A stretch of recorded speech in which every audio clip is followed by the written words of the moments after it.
Dans les ombres de Vienne où les secrets de l'âme humaine se dévoileront pour la première fois, une petite fille observait silencieusement depuis les escaliers.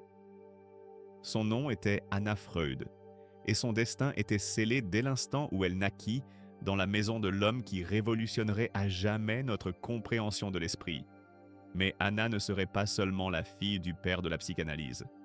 Elle deviendrait sa patiente la plus intime, la gardienne de ses secrets les plus profonds, et finalement l'architecte de son héritage le plus durable.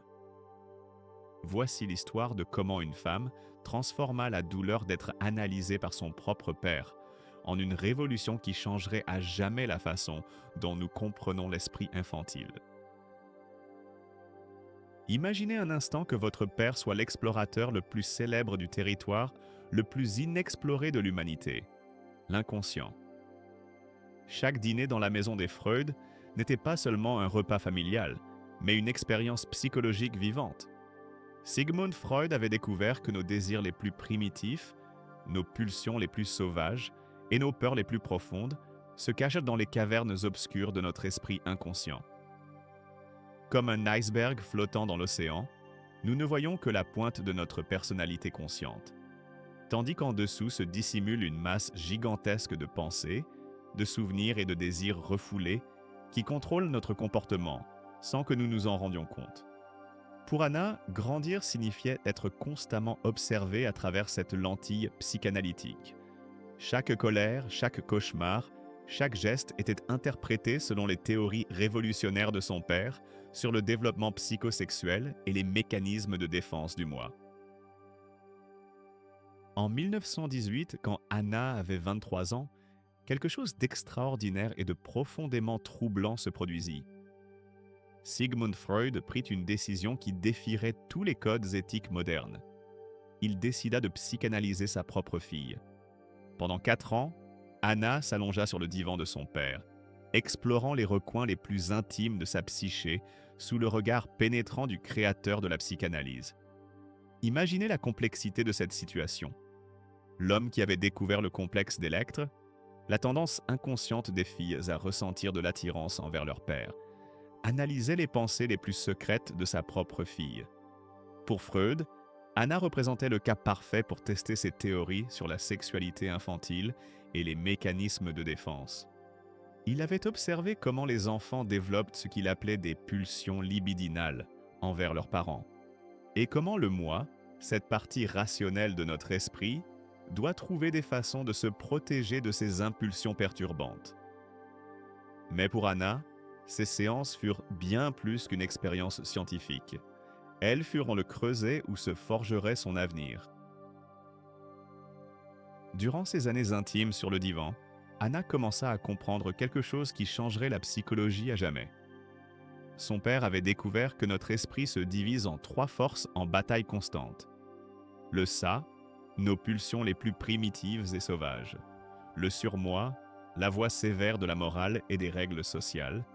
Et le moi, le diplomate qui tente de maintenir la paix entre ces 2 tyrans. Mais Anna se rendit compte que son père avait négligé quelque chose de crucial. Que se passait-il quand un enfant faisait face à des traumatismes ou des situations trop douloureuses à traiter? Elle observa comment son propre esprit avait développé des stratégies sophistiquées pour se protéger de la douleur.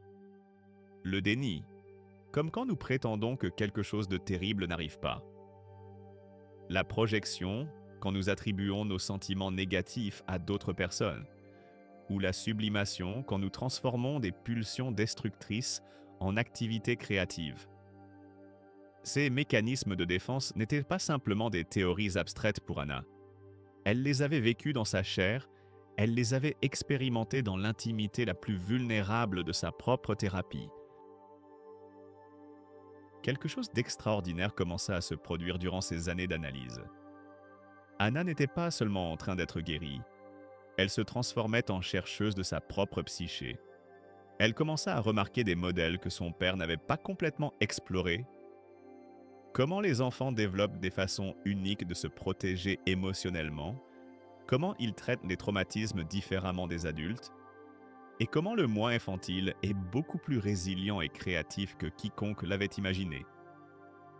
Pensez à un enfant qui a perdu un être cher. Un adulte pourrait faire face à cette perte avec de la dépression ou un déni direct. Mais un enfant pourrait créer un ami imaginaire qui remplace émotionnellement la personne perdue, ou pourrait développer des rituels élaborés qui lui donnent une sensation de contrôle sur l'incontrôlable. Anna découvrait que l'esprit infantile n'était pas simplement une version immature de l'esprit adulte, mais un univers complexe et fascinant avec ses propres lois et mécanismes. En 1936, Anna publia un livre qui changerait à jamais le domaine de la psychologie, Le moi et les mécanismes de défense. Alors que son père avait exploré principalement les profondeurs obscures du ça et des pulsions refoulées, Anna dirigea son regard vers quelque chose d'également fascinant: l'incroyable capacité de l'esprit humain à se protéger lui-même. Imaginez que votre esprit soit comme un royaume médiéval sous attaque constante. Sigmund Freud avait étudié les envahisseurs, les pulsions sexuelles, les désirs agressifs, les souvenirs traumatisants qui tentent de faire irruption dans la conscience. Mais Anna se concentra sur les défenseurs, les mécanismes incroyablement sophistiqués que le moi développe pour tenir ses envahisseurs en échec. Elle découvrit que nous avons un arsenal complet de stratégies psychologiques. L'intellectualisation, quand nous convertissons des émotions douloureuses en analyse froide. La régression, quand nous retournons à des comportements plus infantiles sous le stress. Ou la formation réactionnelle, quand nous agissons de manière opposée à nos véritables sentiments. Mais sa véritable révolution ne faisait que commencer. Pendant la Seconde Guerre mondiale, Anna Freud se retrouva face à face avec la réalité la plus crue de son époque. Des milliers d'enfants britanniques furent évacués de Londres pendant les bombardements, séparés de leurs familles et traumatisés par des expériences qu'aucun enfant ne devrait vivre. Anna établit les pouponnières de guerre de Hampstead, où elle ne se contentait pas de s'occuper de ses enfants, mais les observait avec le regard scientifique qu'elle avait hérité de son père. Ce qu'elle découvrit révolutionna notre compréhension du développement infantile. Elle observa que les enfants qui maintenaient des liens affectifs sécurisés, même dans des circonstances terribles, développaient une résistance psychologique extraordinaire, tandis que ceux qui perdaient ces liens montraient des modèles de comportement qu'elle documenta méticuleusement, de l'agressivité au retrait émotionnel complet. Anna se rendit compte que l'attachement n'était pas simplement un besoin émotionnel, mais le fondement même sur lequel se construit la personnalité humaine. Un enfant sécurisé dans ses liens développe ce qu'elle appelait un moi fort, capable d'affronter les adversités sans s'effondrer. Anna Freud faisait face à un problème fascinant. Comment psychanalyser quelqu'un qui ne peut même pas articuler clairement ses pensées? Les adultes peuvent s'allonger sur un divan et parler de leurs rêves et associations libres. Mais que faire avec un enfant de 5 ans qui veut seulement jouer?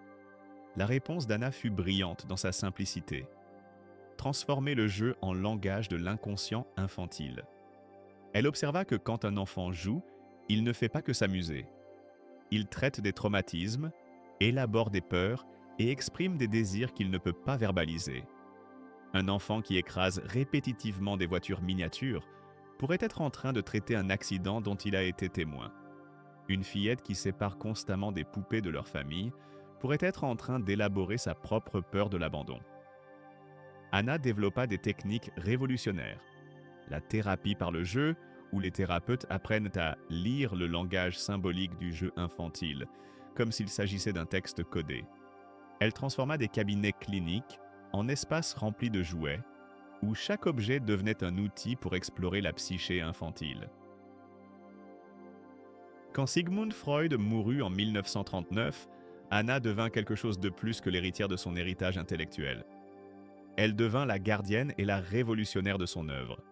Tandis que son père avait exploré principalement l'esprit adulte névrotique, Anna étendit la psychanalyse vers des territoires complètement nouveaux.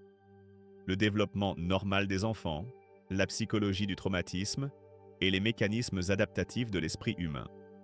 Elle établit la clinique Hampstead, qui devint le centre mondial de recherche en psychanalyse infantile. Là, Anna et son équipe développèrent ce que nous connaissons aujourd'hui comme la psychologie du développement. l'étude systématique de la façon dont les enfants grandissent, non seulement physiquement, mais émotionnellement et psychologiquement. Ces profils de développement devinrent des outils standards pour évaluer le bien-être psychologique infantile. Pour la première fois dans l'histoire, les professionnels avaient des cartes détaillées de la façon dont l'esprit d'un enfant devrait normalement évoluer et des signaux d'alarme pour détecter quand quelque chose n'allait pas. L'histoire d'Anna Freud nous enseigne quelque chose de profond sur la nature humaine. Comment la douleur la plus intime peut se transformer en sagesse universelle.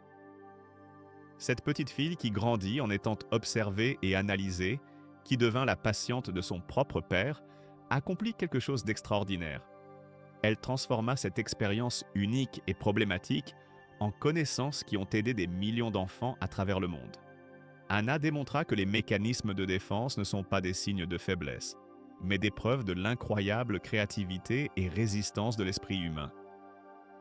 Quand un adolescent devient rebelle pour gérer des sentiments d'impuissance, ou quand un enfant crée des fantasmes élaborés pour traiter une perte, ils ne sont pas en train d'être problématiques. Ils démontrent la capacité extraordinaire de la psyché humaine à trouver des façons de survivre et de grandir, même dans les circonstances les plus difficiles. Anna Freud nous enseigna que comprendre nos mécanismes de défense n'est pas seulement fascinant d'un point de vue intellectuel.